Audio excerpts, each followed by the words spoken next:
Students, आप सभी कैसे हो? आई होप आप सभी ठीक होंगे। आपका फिर से स्वागत है आपके अपने चैनल लक्ष्य क्लासेस के अंदर। डियर स्टूडेंट, जैसा कि आपको पता है कि आज आपका एक नया लेक्चर होने वाला लेक्चर नंबर 5, जिसमें हम बात कर रहे हैं एप्लाइड मैकेनिक्स के सेकंड चैप्टर में लामीज थ्योरम की न्यूमेरिकल यानी न्यूमेरिकल प्रॉब्लम्स के बारे में। तो आज आपके न्यूमेरिकल प्रॉब्लम्स जो होंगी लामीज थ्योरम के ऊपर, वो सारी खत्म कर दी जाएंगी। और आज कुछ आपका यानी एक नया टॉपिक भी स्टार्ट करेगा, तो वीडियो के लास्ट तक बने रहे स्टूडेंटों को। बिना कुछ देरी करते स्टार्ट करते हैं। डियर स्टूडेंट, तो पहले बच्चे की प्रॉब्लम आई है, सबसे पहले वो बताया जाएगा, उसके बाद टॉपिक के लिए आगे बढ़ाएंगे स्टूडेंट, ठीक है।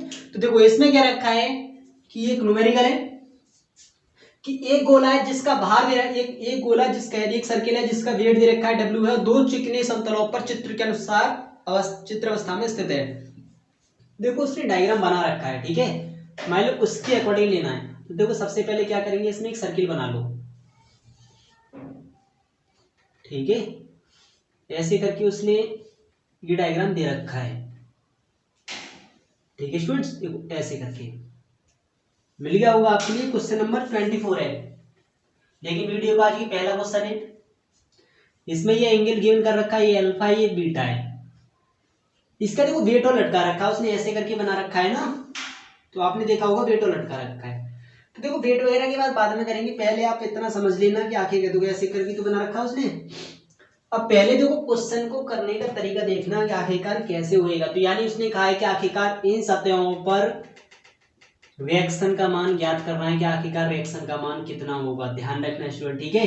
तो अब देखो रिएक्शन मैंने कहा जहां पर गोला टच करेगा वहीं से क्या होती है, हमेशा एक उसी तल के परपेंडिकुलर लाइन जाती है। अगर ये ऐसे करके है तो रिएक्शन कैसे जाएगी, ऐसे करके जाएगी, जाएगी कि नहीं जाएगी? अरे जब अगर सरफेस ऐसे करके कोई वस्तु ऐसे करके रखी है तो रिएक्शन ऐसे करके तो जाएगी इसके, है ना।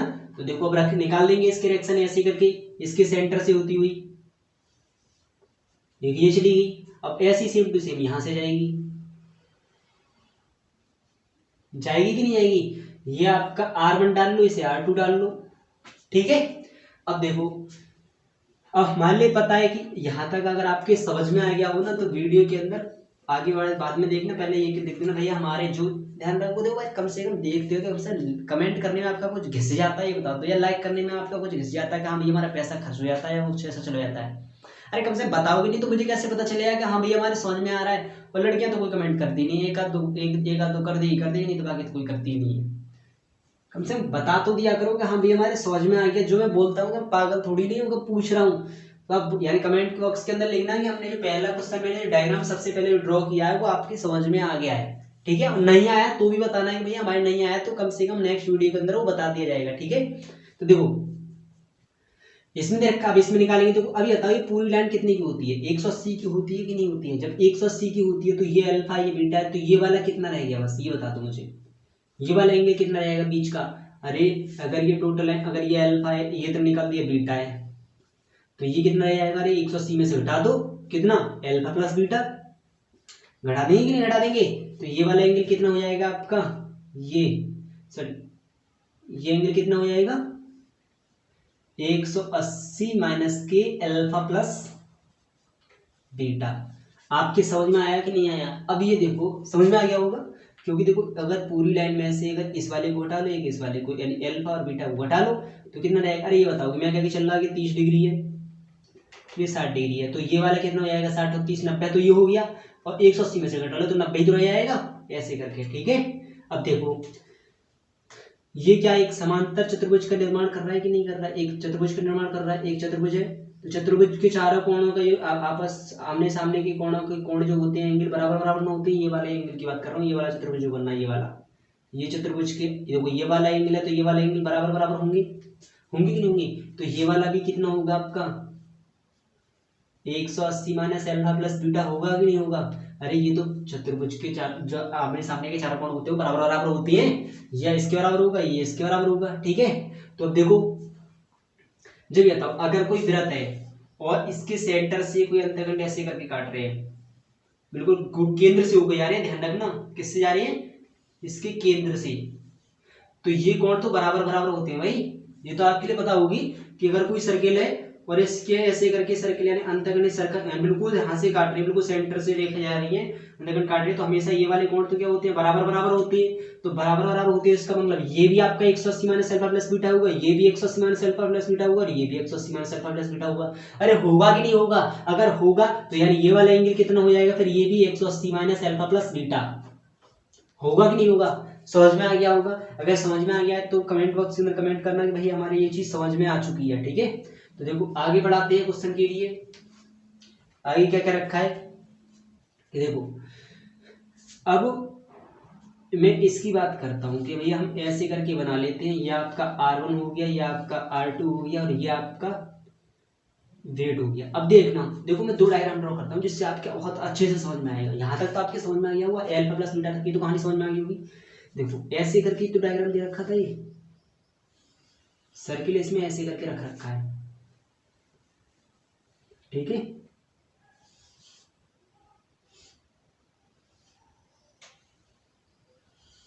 ऐसे करके तो वेट जो कार्य करेगा कहाँ करेगा, ऊर्ध्वाधर नीचे की ओर कार्य करेगा, ऐसे करके तो कार्य करेगा। तो ये देखो, ये अगर यदि अल्फा है तो ये वाला प्रतिक्रिया ऐसे करके तो गई है, ऐसे करके तो गई है ना। तो ये बताओ, ये वाला यदि अल्फा है तो ये वाला एंगल कितना रह जाएगा फिर, ये अरे तो ये वाला कोण कितने का होता है, तो 90 डिग्री का है ना।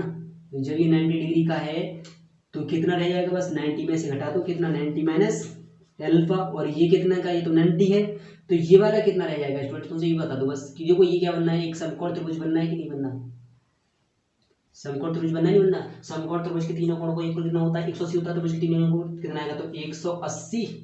देखो कितना कितना घटाएंगे, एक इस वाले का मान घटा दो, एक इस वाले का मान घटा दो, ये तो निकल के जाएगा। कौन कौन सा घटाएंगे, देखो 180 में से घटाओ कौन कौन सा, एक तो ये वाला कितना था, 90 माइनस अल्फा था, इसके प्लस की 90 और है, इतना ही तो घटाएंगे क्योंकि 90 ये 90 माइनस अल्फा ये वाला एंगल, तो इन दोनों घटाओ, ये वाला निकल के आएगा तो कितना आ जाएगा 180, 90 और 90 180 हो गया, माइनस माइनस प्लस हो गया अल्फा, 180 से 180 कटिए कितना रहेगा अल्फा, तो ये एंगल कितना आएगा अल्फा। जब ये अल्फा निकला तो ये वाला कितना था बीटा, तो जब ये बीटा तो ये भी सेम टू सेम ऐसे निकलेगा, ये भी बीटा निकल के आएगा। समझ में आ गया कि नहीं आ गया? समझ में आ गया तो कमेंट बॉक्स पे कमेंट करना क्वेश्चन हो गया। देखो कैसे करेंगे, अब आएगा, हम डायग्राम ऐसे तो ड्रॉ करते हैं, ये R1 हो गया, ये आपका R2 हो गया, ये आपका W हो गया। ठीक है, अब देखो ये आपकी R1 रिएक्शन है, ये आपकी R2 है, R1 और R2 के बीच का एंगल कितना है, 180 माइनस अल्फा प्लस बीटा। ठीक है, इसके बाद देखो ये वाला एंगल कितने का था, ये वाला 180 माइनस अल्फा प्लस बीटा है कि नहीं है, ये यहां से यहां तक का ये भी इतना ही है, same to same 180 minus alpha plus beta. ठीक है, अब देखो, अब हमारे लिए निकालना है कि आखिरकार ये वाला जो एंगल गया, ये यहां से जो आया, अब यहां से यहां तक का मान, ये तो अल्फा निकला है और ये बीटा निकला है। ठीक है, तो अब ये देखेंगे कि आखिरकार देखो कि ये वाला टोटल, ये तो एंगल पता है 180 माइनस अल्फा प्लस बीटा, अब ये एंगल कितना होगा यहां से यहां तक का, इसके बीच का, तो क्या कर देंगे, देखो इसके बीच में से निकालेंगे 180 माइनस अल्फा प्लस बीटा में कितना ऐड कर लो, अरे इतने एंगल में इतना ऐड कर लो, बस कितना ऐड कर लो, प्लस के अल्फा और ऐड कर लो। ठीक है, यानी मैं देखो यहाँ पे करता हूँ। ठीक है, देखो कितना आएगा 180 माइनस के alpha plus beta plus alpha, अब सॉल्व करोगे कितना आएगा 180 माइनस के alpha minus beta minus alpha, आएगा नहीं, कोई माइनस प्लस माइनस जाएगा अल्फा से, कैसे कर दिया 100, सॉरी ये इसके अंदर जाएगा ना, इसका इसमें देखो ये वाला करेंगे तो ये वाला आएगा 180 माइनस अल्फा प्लस बीटा। ठीक है, तो जब ब्रैकेट खोलेंगे तो वो ये वाला ब्रैकेट खोलेगा तो ये कितना आ जाएगा फिर 180 minus alpha minus beta plus alpha, alpha से अल्फा कट गया तो कितना आ गया 180 माइनस बीटा, तो यानी ये वाला एंगल कितना रह जाएगा फिर स्टूडेंट, बस ओनली 180 माइनस बीटा। जब ये 180 माइनस बीटा आया तो देखो ऐसे इसमें से घटा लेंगे तो कितना, ऐसे इसमें करेंगे तो कितना आएगा 180 माइनस अल्फा प्लस बीटा। अब इतना और ऐड कर लो इसमें, ये वाला यानी ये वाला एंगल, और क्योंकि ये तो 180 माइनस अल्फा है अल्फा प्लस बीटा, और इतना और ऐड कर लो कितना आएगा प्लस के बीटा, तो ऐड कर लो तो कितना आएगा इसका मान 180 minus alpha minus beta plus beta beta से बीटा कट गया तो कितना आ गया 180 माइनस एल्फा। तो ये वाला कितना हो जाएगा 180 माइनस एल्फा। समझ में आएगा ना आएगा? ठीक है, अब लगा दो फिर क्या है लामित्रमिक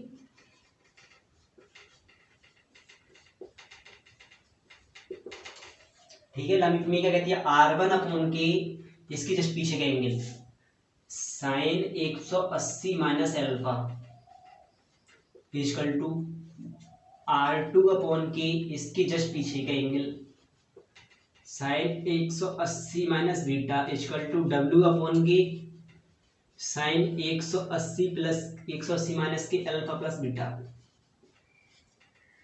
ठीक है, अब देखो कितना आएगा R1 upon K sine 180 minus beta sine alpha. इस इक्वेशन को इसके बराबर तो रखती है इक्वल टू कितना आएगा W upon K sine 180 minus beta sine theta के बराबर होता है साइन अल्फा प्लस बीटा। ये डिवाइड कर रहा है मल्टीप्लाई करने लगेगा करेगा तो कितना आएगा R1 इक्वल टू आएगा W अपॉन के W into sine alpha upon K sign alpha plus beta. एक आंसर तो स्टूडेंट ये हो गया। ठीक है, इसके बाद इस इक्वेशन को इसके बराबर रखेंगे तो कितना आएगा R2 upon K sine 180 minus beta किसके बराबर होता है साइन थीटा के साइन बीटा आ जाएगा यहाँ पे equal to W upon K sine 180 minus beta sign एक थीटा का होता है साइन अल्फा प्लस बीटा आ जाएगा। क्यों? क्योंकि देखो साइन 180 में से घटाएंगे तो पूरा एंगल है ना, यही तो आ जाएगा फिर। तो ये डिवाइड कर रहेगा मल्टीप्लाई करने लगेगा तो R2 इक्वल टू आ जाएगा W into sine beta upon K sign alpha plus beta. एक आंसर ये हो गया। यही चीज तो पूछी थी, यही इसमें आंसर दे रखे होंगे, मिला लेना। ठीक है स्टूडेंट, समझ में आ गया होगा। अगर क्वेश्चन समझ में आ गया है तो कमेंट बॉक्स में कमेंट करना भैया हमारा पहला क्वेश्चन अच्छे से समझ में आ गया। डायग्राम आपने जो ड्रॉ किया डायग्राम में हमारे समझ में आ गया, नहीं आया तो बता देना कि भैया हमारे डायग्राम समझ में नहीं आया, दोबारा से क्वेश्चन के लिए रिपीट कर दिया। ठीक है स्टूडेंट, स्क्रीनशॉट ले लो।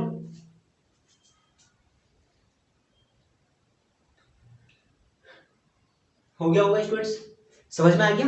देखो जितने भी सारे क्वेश्चन हैं वो मैंने लगभग आपके लिए बहुत सारे क्वेश्चन करा दिए स्टूडेंट। मैं अपने इतने सालों से पढ़ा रहा हूँ, इस साल में मैंने पहली बार इतना न्यूमेरिकल कराया है, लेकिन कोई बात नहीं, जितना आप नहीं हो रहा है तो कोई दिक्कत नहीं, मैं हूँ तो सही इसी चीज का, लेकिन कोशिश करो, ये नहीं कि आप कोशिश ही नहीं कर रहे हो निकाल लेंगे। तो इसी वजह से प्रैक्टिस करो किस चीज़ की। अगर मैकेनिक्स के अंदर मान लो न्यूमेरिकल निकालना सीख गए तो ये मान चलो बहुत बड़ी कामयाबी अगर आपने हासिल कर ली। अगर आपने न्यूमेरिकल नहीं निकाल रहे हो तो ये मान चलो सबसे बड़े महामूर्ख होने का काम कर रहे हो अगर आप न्यूमेरिकल नहीं निकाल रहे हो तो स्टूडेंट। ठीक है, न्यूमेरिकल बहुत इंपॉर्टेंट है। अभी इससे पीछे वाला जेईई का एग्जाम हुआ था तो उसके अंदर टोटल जो न्यूमेरिकल पोर्शन आया था 100%, यानी 100% देखा जाएगा तो 100% में से मिनिमम जो था 60% आपका न्यूमेरिकल पोर्शन आया था डियर स्टूडेंट। तो देखो इस वजह से यानी आप हमेशा न्यूमेरिकल पोर्शन पर अच्छी से अच्छी पकड़ बनाओ। देखो मेरा कंटेंट यही है कि आप कम से कम न्यूमेरिकल के साथ अच्छे से खेलना सीखो। कम से कम कॉलेज के अंदर भी लगे कि हाँ हमने कुछ मैकेनिक्स पढ़ी है, कोचिंग पढ़ी है, रुपये बर्बाद किया है, जो रुपये बर्बाद किया है तो उस चीज़ के लिए कामयाब लाना है, समझ में आया, सक्सेस बनाना है। तो एकाएक न्यूमेरिकल करके देखो, नहीं आता तो फिर मेरे लिए भेजो, मैं करके दिखाऊंगा, नहीं होगा तो।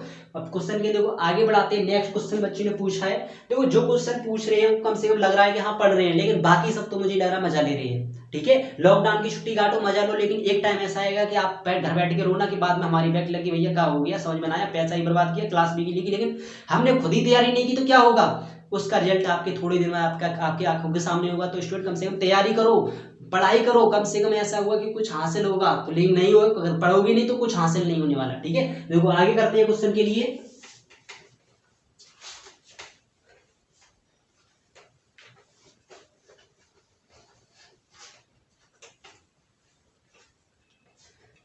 देखो नेक्स्ट क्वेश्चन था इसके अंदर,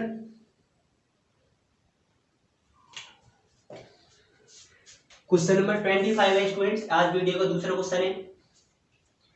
इसमें क्या रखा है कि W न्यूटन भार का ये गोला है। वैसे मैंने देखो इस टाइप पे सेम टू सेम क्वेश्चन करा दिया, बस एक मैंने डिजिट बेस पे क्वेश्चन करा दिया है, इसमें वैसे डाटा बेस पे रखा है, मतलब है कि इसमें W वगैरह दे रखा है, मैंने वहां पर वैल्यू वगैरह पे कराया था। देखो कई बच्चों को डायग्राम समझ नहीं आता, लेकिन आप समझ में आएगा, ध्यान से देखना। इसमें कहा है कि W न्यूटन का एक गोला, W न्यूटन भार का एक गोला है, ठीक है, एक चिकनी ऊर्ध्वाधर दीवार से डोरी द्वारा बांधकर लटकाया गया है। क्वेश्चन नोट कर लो, W न्यूटन भार का एक गोला एक चिकनी ऊर्ध्वाधर दीवार से डोरी द्वारा बांधकर लटकाया गया है। यदि डोरी की लंबाई गोले की रेडियस यानी गोले की त्रिज्या के बराबर हो तो डोरी में तनाव, ऊर्ध्वाधर से उसका झुकाव तथा दीवार की गोले पर प्रतिक्रिया यानी रिएक्शन ज्ञात करनी है स्टूडेंट। जैसे कि देखो मैंने क्वेश्चन आपके लिए बताया होगा, तो देखो जैसे जैसे उसने कहा है वैसे वैसे डायग्राम ड्रॉ करेंगे। उसने कहा एक चिकनी ऊर्ध्वाधर दीवार है, तो पहले क्या बनाओ, एक चिकनी ऊर्ध्वाधर दीवार बना दी। देखो मैं अपनी ओर से कुछ नहीं कर रहा, जैसे उसने कहा है मैं तो वैसे कर देता हूँ। आप सोचते हैं भैया तो सब चीज जानते हैं, हम तो कुछ नहीं आता। अरे मेरा क्या अंतर्यामी हो रहा है, उसमें जैसे लिख रखा है मैं तो ऐसे बना रहा हूँ। दीवार ये तो है ना, लिट्टी तो होती नहीं है, दीवार तो हमेशा वर्टिकल कंडीशन में होती है, तो मैंने वर्टिकली बनाई है। ठीक है, तो आप भी वर्टिकल बनाओगे। अब ये तो है नहीं कि भैया ऐसे करके बना दोगे, ये स्लिप होती है, ये दीवार थोड़ी नहीं होती है। अब देखो कितना आएगा, एक गोला W न्यूटन भार का एक गोला एक चिकनी ऊर्ध्वाधर दीवार से डोरी द्वारा बांध कर लटकाया गया। अब ये बताओ, अगर डोरी द्वारा बांधेंगे तो डोरी यहाँ से तो लटकेगा नहीं, लटकेगा तो ऊपर से ही, तो यहाँ से एक हमने क्या बांध दी, डोरी बांध दी। अब इससे क्या लटका दिया, एक गोला लटका दिया, तो गोला लटकेगा तो 100% दीवार से सटेगा। जब दीवार से सटेगा तो ऐसे करके मान लो तो गोला है, गोला लटका दिया है। ठीक है, और ये ऐसे करके मान लो, ये ऐसे करके आ गया। ठीक है, समझ में आ गया होगा। अब ये गोला ऐसे करके आ रहा होगा सेंटर तक, यानी यहाँ तक ऐसे करके बन गया। ठीक है स्टूडेंट, तब तो समझ में आ गया होगा। अब देखो उसने कहा है बांध कर लटका दिया, मैंने लटका दिया, ये गोला हो गया। ध्यान रखना ये क्या हो गया, गोला खाने वाला नहीं है, ये ठोस गोला है, ये डोरी है जिससे बांध कर लटकाया गया, दीवार है। ठीक है, अब देखो बांध कर लटकाई गई थी, डोरी की लंबाई गोले की त्रिज्या के बराबर है, तो हमने मान लेंगे, माने गोले की रेडियस जो है कितनी है। देखो उसने कहा तो है नहीं है, लेकिन हमने गोले की त्रिज्या मान ली स्मॉल आर, इसकी भी यहाँ से आता है आपके लिए मैंने बता। देखो जैसे उसने क्या रखा है कि यदि गोले की जो त्रिज्या है, यानी डोरी की जो लंबाई है, डोरी की लंबाई किसके बराबर है, गोले की त्रिज्या के बराबर है, तो हमने माना गोले की त्रिज्या कितनी मान के चल रहे, माइनस सर्किल की रेडियस कितनी है, स्मॉल आर, तो इसका मतलब डोरी की लंबाई भी कितनी होगी, स्मॉल आर होगी कि नहीं। उसने क्या रखा है कि यानी ये जो डोरी की जो लंबाई है वो गोले की त्रिज्या के बराबर है। ठीक है, तो स्मॉल आर मान ली हमने। तो ये बताओ कि रिएक्शन जो होती है हमेशा जहां पर सर्किल टच करेगा वहां से सरफेस के परपेंडिकुलर जाती है, तो यहीं से तो जाएगी, इसके सेंटर से होती हुई ऐसे करके। अरे जाएगी कि नहीं जाएगी। और जो ऊर्ध्वाधर वेट जो कार्य करेगा, ऊर्ध्वाधर सर्किल का नीचे की ओर कार्य करेगा, मान लिया हमने कहा W नीचे की ओर कार्य कर रहा है। ठीक है, अब देखो ये अब कुछ नहीं दे रखा, बस इतनी चीज उसने माने केवल उसने W दे रखा। अब देखो मान लो कि ये वाला एंगल कितने का है, थीटे का है, ये कितना है, थीटा। ठीक है, तो बात करते हैं इस रस्सी में हमने तनाव मान लिया T और रिएक्शन हमने मान ली कैपिटल R, तो ये हो गया T और ये हो गया R और नीचे हो गया W। समझ में आ गया, अब तो लग रहा होगा हाँ भैया ये तो करा दिया है। तो जब ये थीटा है तो ये वाली वैल्यू कितनी हो जाएगी फिर, अरे टोटल लाइन कितनी होती है 180 की, तो 180 में से थीटा घटा तो कितना जाएगा 180 माइनस थीटा, तो यानी हम कह सकते हैं कि ये वाला एंगल कितना हो जाएगा 180 माइनस के थीटा होगा कि नहीं होगा, यानी टी और आर के बीच में एंगल कितना आएगा 180 माइनस थीटा। समझ में आ गया। इसके बाद W और T के बीच में तो 90 तो ये है, ये 90 प्लस थीटा, तो T और W के बीच में कितना जाएगा 90 प्लस थीटा। इसके बाद W और R के बीच में कितना है 90, क्योंकि इसके बीच में तो 90 डिग्री का एंगल है बस। ठीक है, तो लगा दो लामी प्रमेय, फिर क्या है लामी प्रमेय से। देखो लामी प्रमेय क्या कहती है, T अपॉन के, इसकी जस्ट पीछे का angle sin 90 equal to R upon K, इसकी जस्ट पीछे का angle sin 90 plus theta equal to W upon K, just इसके पीछे का एंगल sin 180 माइनस थीटा। ठीक है, तो T sin 90 की वैल्यू कितनी होता है 1, तो R अपॉन के sin 90 plus theta cos theta के बराबर होता है, इक्वल टू हो जाएगा W अपॉन के sin 180 minus theta sin theta हो जाएगा। अब एक एक इक्वेशन को बराबर रखेंगे तो कितना आएगा T इक्वल टू W बटे sin theta, equation number first. अब डालेंगे R अपॉन के cos थीटा इक्वल टू डालेंगे किसके बराबर आएगा W अपॉन के sin थीटा, तो R इक्वल टू कितना आएगा, इसके इसमें मल्टीप्लाई कर देंगे कितना आएगा W into cos theta upon के sin थीटा। समझ में आ गया होगा। या आ गई क्वेश्चन नंबर सेकंड। अब देखो जब हमारी ये भी वैल्यू कितनी है R है, और ये यहाँ से यहाँ तक कितना हो गया टोटल 2R नहीं हो जाएगा, अरे R तो यहाँ तक है और R यहाँ तक है तो 2R हो गया। जब हमारे लिए ये पता है, आधार पता है, कर्ण पता है, तो क्या लगाएंगे, इसे डाल दो O, इसे डाल दो A, इसे डाल दो B, तो हम कहेंगे त्रिभुज O यानी AOB में आधार पता है कर्ण पता, तो क्या लगाते हैं cos थीटा लगाते हैं, तो cos थीटा इक्वल टू कितना होता है आधार बट्टे कर्ण। आधार कितना है, इसका आधार कितना है R, और कण कितना है इसका 2r, r से तो r कट गया, तो cos थीटा इक्वल टू कितना आ गया 1/2। अब sin थीटा की वैल्यू किसके बराबर होगी, sin थीटा इक्वल टू, अगर निकालना चाहे तो थीटा इक्वल टू कितना आ जाएगा, देखो यहाँ से वैल्यू निकालें तो थीटा का मान कितना आएगा यहाँ से cos इनवर्स 1/2, 1/2 वैल्यू किस पर होती है π/3 पर, यानी 60 डिग्री पर, तो cos इनवर्स 60 डिग्री, तो थीटा cos 60 डिग्री, cos 60 का मान 1/2 होता है ना, तो यहाँ पर आ जाएगा 60 डिग्री। तो हम कह सकते हैं sin 60 का मान आया √3/2, यानी sin थीटा कह सकते हो sin 60 का मान √3/2 होता है। या आप अगर sin थीटा की वैल्यू डायरेक्ट निकालना चाहो तो कैसे निकाल सकते हैं, sin थीटा इक्वल टू होता है √1 - के cos स्क्वायर थीटा, उससे भी ये निकल जाएगी, देखो कितना आएगा sin थीटा इक्वल टू √1 - के cos थीटा का मान कितना 1/2, 1/2 का होल स्क्वायर, ठीक है, तो कितना आएगा 1/4, तो √1 - के 1/4, इसका एलसीएम लेंगे तो कितना आएगा 4 - के 1 √3/2, यानी sin थीटा इक्वल टू कितना आ गया √3/2 को थीटा बराबर कितना आएगा 60 के बराबर आएगा ना, आएगा, ठीक है। इन वैल्यू को उठा के किसमें रखेंगे, इसमें रखेंगे, आप इसका स्क्रीनशॉट ले लो, ठीक है, देखो ले लिया, समझ में आ गया होगा क्वेश्चन अच्छे से। अब देखो मैं इसे यहां से रफ करता हूं, देखो इसमें वैल्यू आएगी t इक्वल टू कितनी वैल्यू आई थी निकल के, t का मान निकला, देखो t इक्वल टू था w का मान तो w ही था, sin थीटा का मान कितना √3/2, √3/2, 2 ऊपर पहुंच जाएगा, तो यानी आंसर आ जाएगा 2w के √3। एक आंसर तो स्टूडेंट ये हो गया, ठीक है, एंड दूरी में तनाव कितना निकलेगा, इतना निकलेगा, और रिएक्शन कितनी निकलेगी, तो r इक्वल टू आएगा w cos थीटा का मान कितना है, cos थीटा का मान 1/2, यानी 1/2, और sin थीटा की वैल्यू कितनी है, sin थीटा की √3/2, √3 तो नीचे रह जाएगा, 2 ऊपर पहुंच जाएगा, 2 ऊपर लिख देंगे 2 से 2 कट जाएगा, ठीक है, तो कितना आएगा w के √3। स्टूडेंट समझ में आ गया होगा, ये आपका क्या हो जाएगा, ये आंसर हो जाएगा, एक आंसर ये हो गया, एक आंसर ये हो गया, ठीक है। स्क्रीनशॉट आई होप आपके क्वेश्चन बहुत अच्छे से समझ में आ गया होगा। अब देखो उसने एक और चीज पूछी थी, अभी तक तो ये दो चीज हुई हैं, उसने कहा है कि आखिरकार ऊर्ध्वाधर तल से डोरी का झुकाव, ये ध्यान रखना, ये तुम्हें थीटा निकाला ये चीज नहीं है, ये एंगल नहीं है वो, उसने कहा है कि आखिरकार ऊर्ध्वाधर तल से झुकाव कितना है डोरी का, तो बताओ ये कितना हो गया, थीटा इक्वल टू कितना निकल के आ गया 60 डिग्री, आ गया कि नहीं आ गया, यहाँ पे हमने जो थीटा माना है इसका मान कितना निकला 60 डिग्री, ये कितना है 90, तो ये कितना आ जाएगा फिर 30 डिग्री नहीं आएगा, तो हम कहेंगे डोरी का, अरे तीनों कोणों के एक तो 180 होता है ना, तो 90 तो ये हो गया, 60 ये हो गया, 150 हो गया, तो 30 ही तो रह गया, तो डोरी का दीवार से झुकाव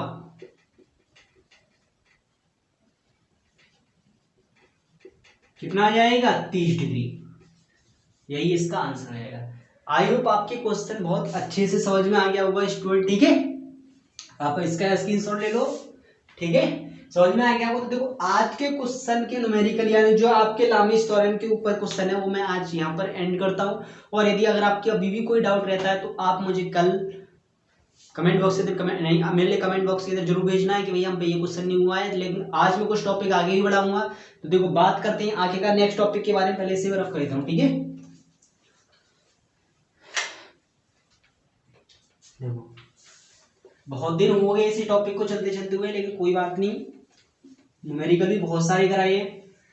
अब मैं देखूंगा आखिरकार आप लोग कितना कर सकते हो, टेंशन ना लो, जिस दिन कोचिंग खुलेगी उस दिन पे आप लोगों को डंडा भी पड़ेगा, घबराओ मत, ठीक है। देखो नेक्स्ट टॉपिक स्टार्ट करते हैं, बल बहुभुज का नियम, बल बहुभुज का नियम,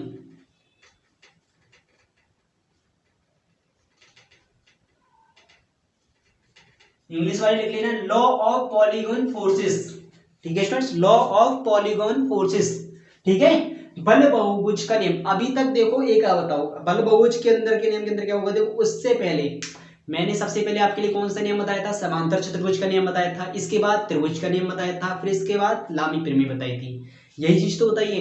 देखो सबसे पहले समांतर चतुर्भुज के में कितने फोर्स थे, 2 थे, त्रिभुज के में 3 आ गए थे, इसके लामिस थ्योरम के ऊपर भी 3 आ गए थे, लेकिन 3 से ज्यादा आए थे क्या, नहीं आए थे। जब किसी वस्तु पर बहुत से बल, अब देखो यहाँ पर क्या होंगे, बल बहुभुज के अंदर बहुत से बल लगेंगे, ठीक है, कितने, बहुत से बल, तो हम कहेंगे जब किसी वस्तु, बल बहुभुज का नियम ध्यान से देखना, बहुत इंपोर्टेंट क्वेश्चन है, बहुत बार पूछा जाता है, ठीक है, कि बल बहुभुज का नियम क्या होता है, तो ध्यान रखना, मैं बोल रहा हूं एक बार अच्छे से सुनना है ध्यान से।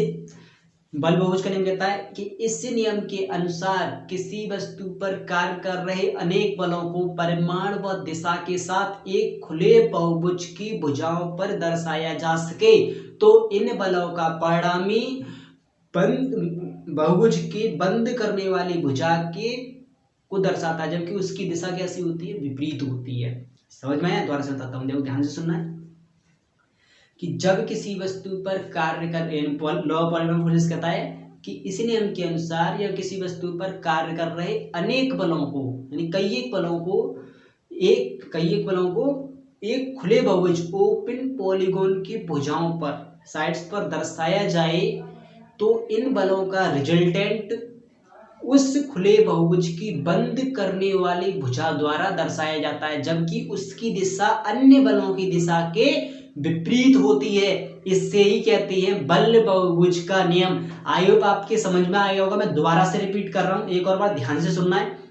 देखो बल बहुभुज का नियम कहता है कि इस नियम के अनुसार जब किसी वस्तु पर एक साथ अनेक बल कार्य करते हैं तो इन बलों को एक खुले बहुभुज की भुजाओं पर दर्शाया जाए, खुले बहुभुज की भुजाओं पर परिमाण व दिशा के साथ दर्शाया जाए तो इन बलों का रिजल्टेंट खुले बहुभुज की बंद करने वाली भुजा, यानी अभी तो ओपन है ना, जिसकी सहायता से बंद करेंगे, जिस भुजा द्वारा बंद किया जाता है वह उन बलों का क्या दर्शाता है, परिणामी दर्शाती है। ठीक है, जबकि उसकी दिशा होती है अन्य बलों के विपरीत होती है। ध्यान से सुनना, एक और बार बता रहा हूं कि जब किसी वस्तु पर कार्य कर रहे अनेक बलों को परिमाण व दिशा के साथ एक खुले बहुभुज की भुजाओं पर दर्शाया जाए तो इन बलों का परिणामी बहुभुज को बंद करने वाली भुजा द्वारा दर्शाया जाता है, जबकि उस परिणामी की दिशा अन्य बलों की दिशा के विपरीत होती है। इससे ही कहते हैं बल बहुभुज का नियम। मैं लिख रहा हूं, इसे आप लिख लेना। ठीक है, समझ में आ गया होगा? अच्छे से समझ में आ गया हो तो कमेंट बॉक्स में कमेंट करना कि भैया हमारे लॉ ऑफ पॉलीगॉन फोर्सेस समझ में आ गया। ठीक है, देखो इसमें मैंने बोला कि इस नियम के अनुसार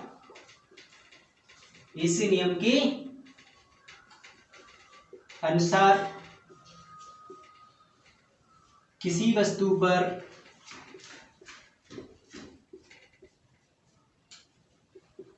कार्य कर रहे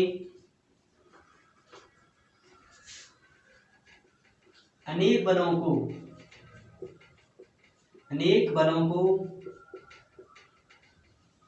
परिमाण व दिशा के साथ, मैग्नीट्यूड एंड डायरेक्शन, ठीक है, परिमाण व दिशा के साथ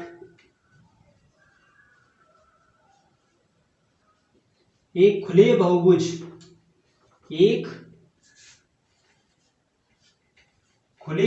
ओपन पॉलीगोन कहते हैं खुले बहुभुज को। ठीक है, खुले बहुभुज की भुजाओं पर दर्शाया जाए,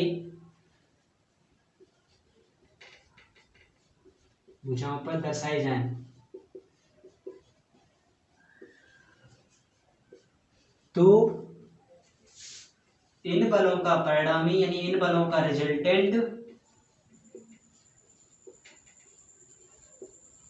परिणामी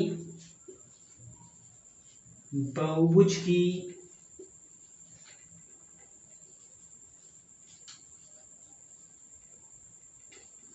बंद करने वाली भुजा को बहुभुज की बंद करने वाली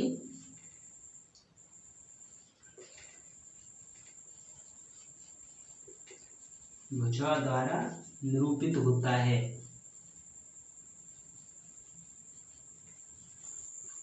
जिसकी दिशा अन्य सभी बलों के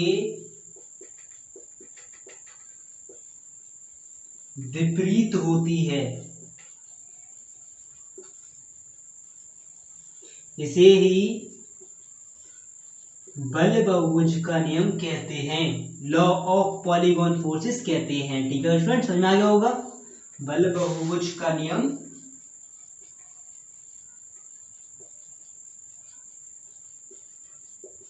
कहते हैं। आई होप आपकी क्वेश्चन समझ में आ गया होगा, लॉ समझ में आया? ध्यान से सुनना, एक और बार मैं दोबारा से रिपीट कर रहा हूँ कि यानी लॉ ऑफ पॉलीगॉन फोर्सेस क्या होता है कि इस नियम के अनुसार किसी वस्तु पर कार्य कर रहे अनेक बलों को परिमाण व दिशा के साथ एक खुले बहुभुज की भुजाओं पर दर्शाया जाए तो इन बलों का परिणामी बहुभुज को बंद करने वाली भुजा द्वारा निरूपित किया जाता है, जबकि परिणामी की दिशा अन्य सभी दिशा बलों की दिशा के विपरीत होती है। इसे ही कहते हैं बल बहुभुज का नियम। आया समझ में आया? देखो अब हम कैसे बताएंगे कि मान के चलो कोई एक बिंदु यानी एक ऐसे करके फोर्सेस क्या कर रही है, एक इस इतने न्यूटन पे क्या कर रहा है, θ1 पे, θ2 पे, θ3 पे ऐसे करके क्या कर रही है, ठीक है। ये F1 फोर्स है, ये F2 फोर्स है, ये F3 है, ये F4 है, ये ऐसे θ1 है, ये θ2 है, ये θ3 है, ये θ4 है। तो ऐसे होगा। तो अब ऐसे करके निर्माण करेंगे इससे। तो मान लेंगे एक F1 फोर्स, देखो ड्रॉ करेंगे जब न्यूमेरिकल करेंगे तो बहुत अच्छा समझ में आता है, ठीक है। F1 F2 मान लिया, ये ऐसे करके मान लिया कि डिग्री पे कार्य कर रहा है, तो F3 मान लिया, ये आ गया। अब ये का आपका F4 हो गया।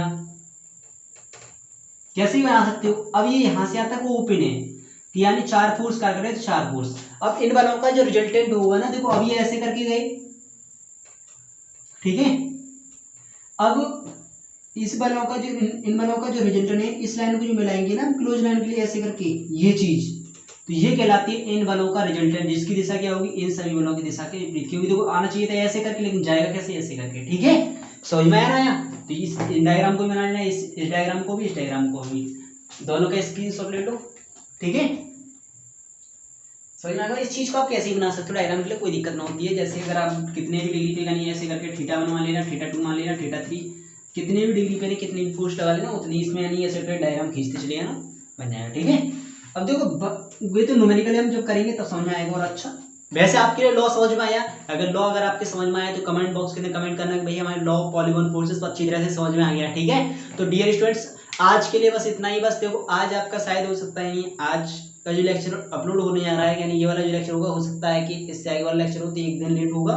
क्यों? क्योंकि कुछ प्रॉब्लम है, इस वजह से लेक्चर अपलोड नहीं हो पाएगा, ठीक है। तो यानी परसों 100% लेक्चर बनेगा, परसों वो 100% लेक्चर आएगा, ठीक है। तो मिलेंगे इसके नेक्स्ट डे। तो बस आज के लिए इतना ही। तो अगर आपके लिए लेक्चर समझ में आ गया हो आज का नियत, तो दब के लाइक करना है, ठीक है। तो बस आज के लिए इतना ही। Thank you dear students.